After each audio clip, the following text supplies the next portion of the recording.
The topic that we are going to look today is ratios and proportions. So what is ratio? Ratio is nothing but relationship between two variables. You will often face a question that they will give you the A value and a B value and ask you to find the ratio between them. Let's take A is equal to 40, they will give you as B is equal to 20. They will ask you what is the ratio between A and B. They will ask you to find A and B. Nothing but 40 is to 20.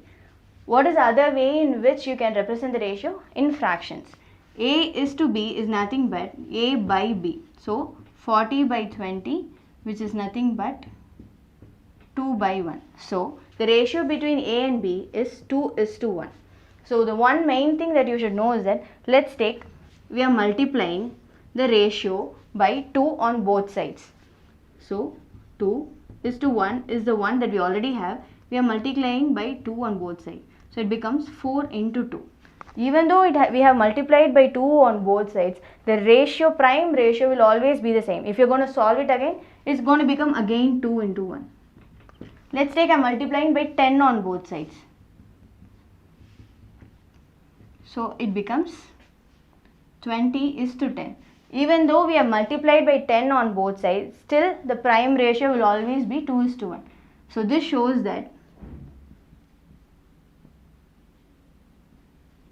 though we multiply by x1, let's take any variable on both sides, the ratio of A is to B will always remain the same.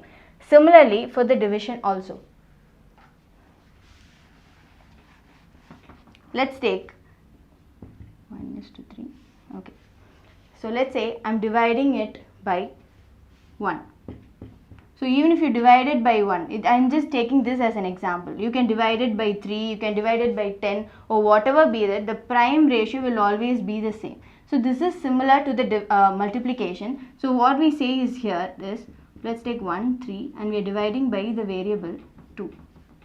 So whatever you divide it by, your prime ratio will always be the same. So what this means is that x1 by the variable by x2 by.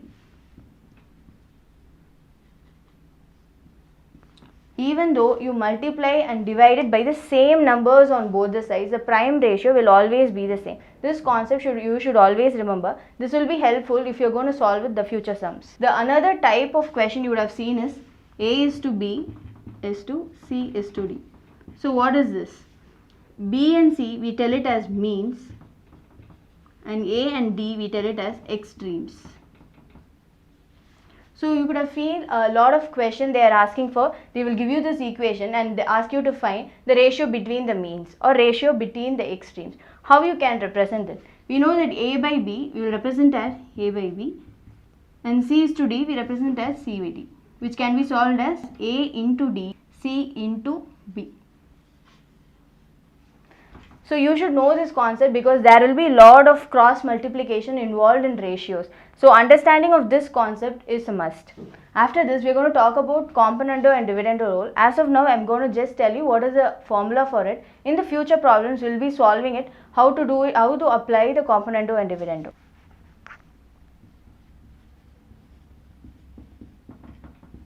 So as we know, if A by B equal to C by D, then the formula is A plus B by A minus B, which is equal to C plus D by C minus D. As of now, just know the formula. In the future sums, let's solve a couple of questions based on this formula to understand the concept better. Now to understand the ratio and proportions, let's solve a couple of questions that you commonly face in an aptitude exam. So this is a common type of problem where you will face it in exam. So where they will give you the ratio of A is to B and B is to C and they will ask you to find A is to B is to C.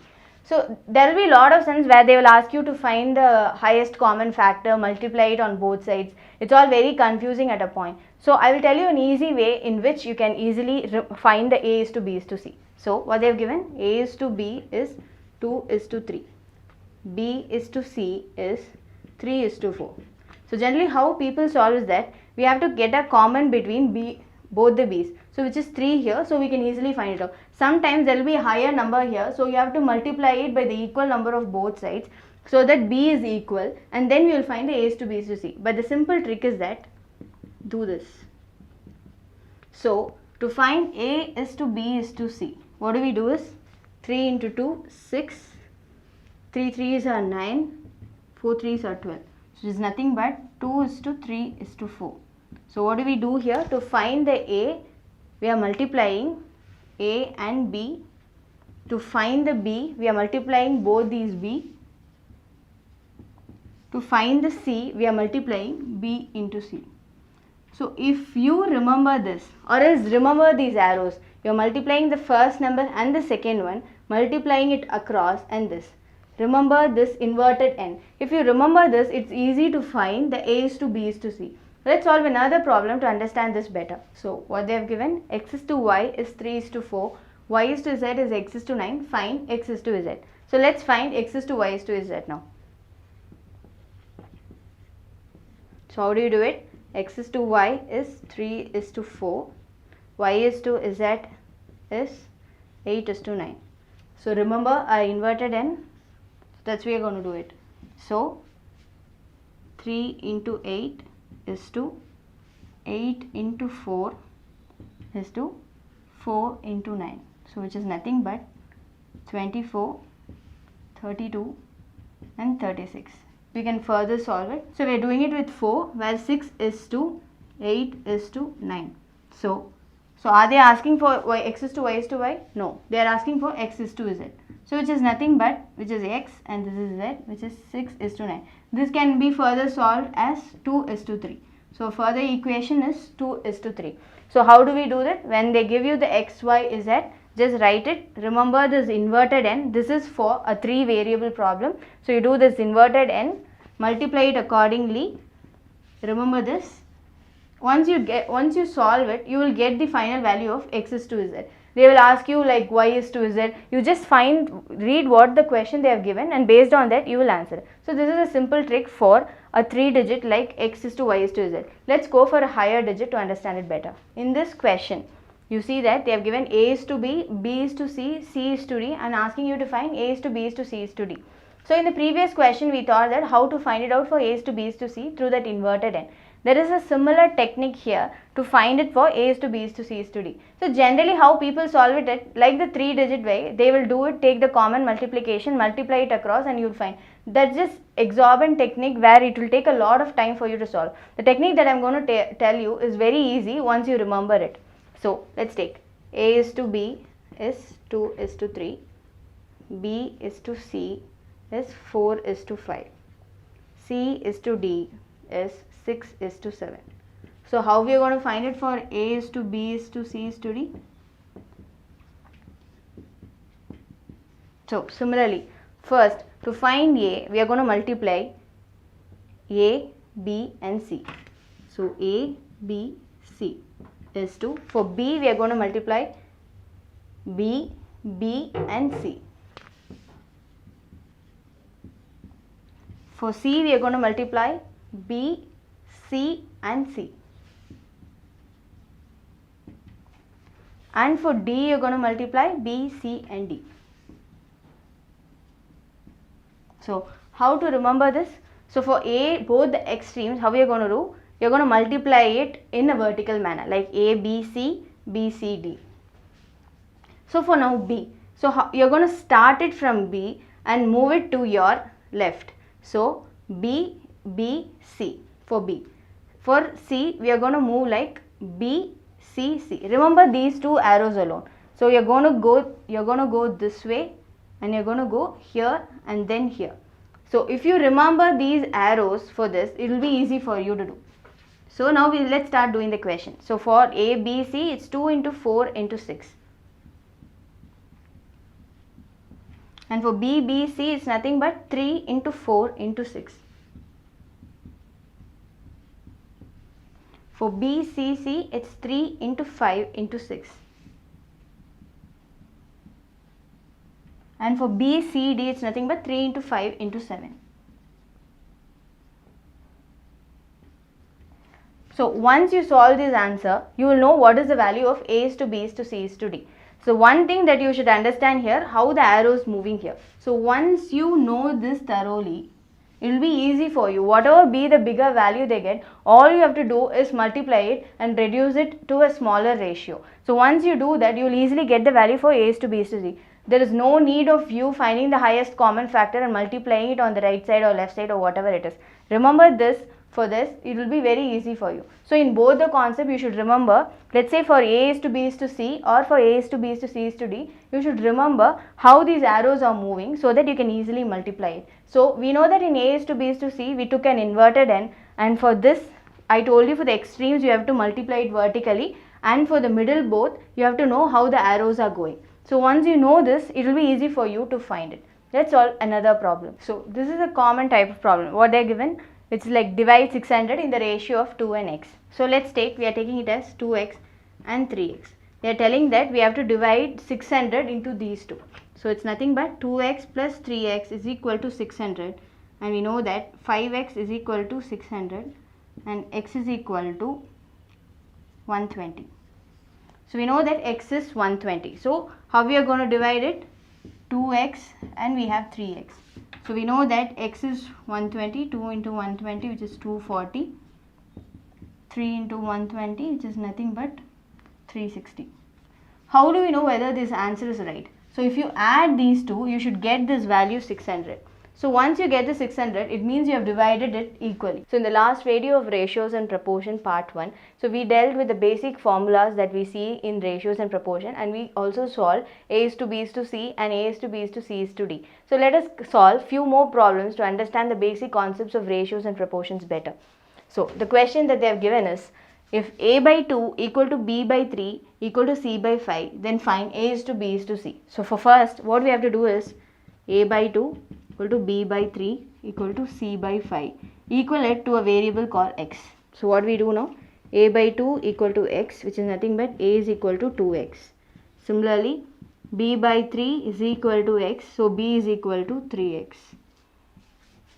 C by 5 is equal to x, so C is equal to 5x. So A is to B is to C is nothing but 2x is to 3x is to 5x, which is nothing but 2 is to 3 is to 5. So if you are a person who is solving ratio and proportion for a very long time, then as you see the question itself, you will directly write it as 2 is to 3 is to 5. So if you are a person who don't know much, what you have to do is that take the question, equal it to a constant, then separately do it as A by 2 equal to x, B by 3 is equal to x, C by 5 is equal to x. Then they are asking us to find the A is to B is to C. Now whatever the values that you have got here, you will put it here, and that's how you will find it. Sometimes you will get a bigger ratio here, solve it to a lower value, which equates to the options that they have provided in the question. Let's solve another problem. So the next question is, if 3a is equal to 4b is equal to 5c, then find A is to B is to C. In the last question, we found that everything was in fraction, we equated it to x. The similar method, you are going to use it here. So what do you do as usual? 3a is equal to 4b is equal to 5c. As usual, equating it to a constant, let's say x. So 3a is equal to x, so a is equal to x by 3. Similarly, 4b is equal to x and b is equal to x by 4. Similarly, 5c is equal to x and c is equal to x by 5. So what they are asking for? A is to B is to C. So which is nothing but x by 3 is to x by 4 is to x by 5. So in the earlier video, we told that how we multiply a common number across the ratio will remain the same. So we are going to take the LCM of 3, 4 and 5. So we take it as 4 3 are 12, 60. X by 3, 60 into x by 4 and 60 into x by 5. So it goes for 20, this goes for 1, 5, this goes for 12. So it is nothing but 20 is to 15 is to 12. So your A is to B is to C is nothing but 20 is to 15 is to 12. So in previous sum, what we did, the fractions was given, we directly equated it to an x and automatically got the answer here. In this case, they have given it as a value like this. You will get your ratios in fractions here. What do? You will use it as a common multiplier across the ratio, then reduce it to a common value here. So sometimes this will be non-reducible. If it's like that, if 20, 15 and 12 won't go with a common divisor. So we will stop it here. When you find this in option, you can directly answer it. Let's solve another question. So the next question that they have asked is, if a 10% of x is equal to 30% of y, then x is to y is what? So what they have given in the question, 10% of x is equal to 30% percent of y. So we know that x is to y is nothing but x divided by y. So let's find x divided by y here. So 1x is equal to 3y. So x divided by y is nothing but 3 by 1. So obviously x is to y is nothing but 3 is to 1. So once you find the question, always remember x is to y is nothing but x by y. So once you find the fraction of it, that is nothing but the same as their ratio. Let's solve another problem. So the next question is, if 2 is to x is to 3 is to 4, then x is equal to what? So if you would remember in our earlier video, a is to b was to c is to d. Means and extreme. So what we did, a into d is equal to b into c. Similar thing we are going to do here. So what they have given, 2 is to x is to 3 is to 4. So multiply the means and extremes. So 2 into 4 is equal to 3 into x.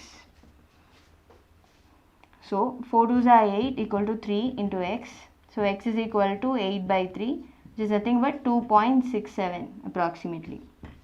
So nothing but 2 is to 2.67 is to 3 is to 4.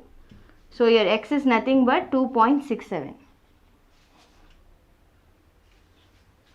So once they give the question, or if you remember this formula, irrespective of whether they didn't give D or B or C, you can easily find the missing variable here. You have to substitute it as x and find the value of x. Let's solve another problem. So the next question that they have given is, what is the inverse ratio of 3 is to 2 is to 1? Inverse ratio is nothing but 3 is to 2 is to 1. Inverse ratio of it is 1 is to 3 is to 1 by 2 is to 1 by 1. So what do you have to do? In a previous sum we saw how we multiply a common thing here. So for 3 and 2 we know that 6 is there. So 1 by 3 is to 6 into 1 by 2 is to 6 into 1 by 1. So 3, 2. 2 is to 3 is to 6. So the inverse ratio of 3 is to 2 is to 1 is nothing but 2 is to 3 is to 6. So what are the other questions that they can ask instead of inverse ratio? They can ask duplicate ratio. What is duplicate ratio? Is nothing but square of it. So square of 3 is to 2 is to 1. So similarly, what other thing they can ask? Triplicate. Triplicate is nothing but cube of the same ratio. What are the other thing they can ask? Subduplicate. Subduplicate is nothing but square root. So you have to remember what is inverse, what is duplicate, what is triplicate, and what is subduplicate. So these are the very small questions that you can find in any of the examinations. Let's solve another sum. So the next question they have asked is, find the fourth proportional to the 5, 8 and 15. So they have given question like that. We know that A is to B is to C is to D. So they are asking for the fourth proportional. Fourth proportional is nothing but D. So we know that 5 is to 8, 15 is to x. So we are going to keep D as x here. So as usual, multiply the mean and extremes. 5 into x is equal to 8 into 15. X is equal to 24. What are the other ways they can ask the same question? Instead of fourth proportional, they can ask for the second proportional. Second proportional is nothing but B. They can ask for the third proportional, which is nothing but C. So whatever be the question is, if you remember this, either of they would have definitely given you the three values. You have to find the missing one. So it will be very easy for you to solve the problems. So today we dealt with some of the simple problems one may face in ratios and proportions. In the upcoming videos, we will be solving a lot of tougher problems. So if you are a person who is looking for a job, kindly register in our freshersworld.com. Kindly like this video and subscribe to our channel. Thank you.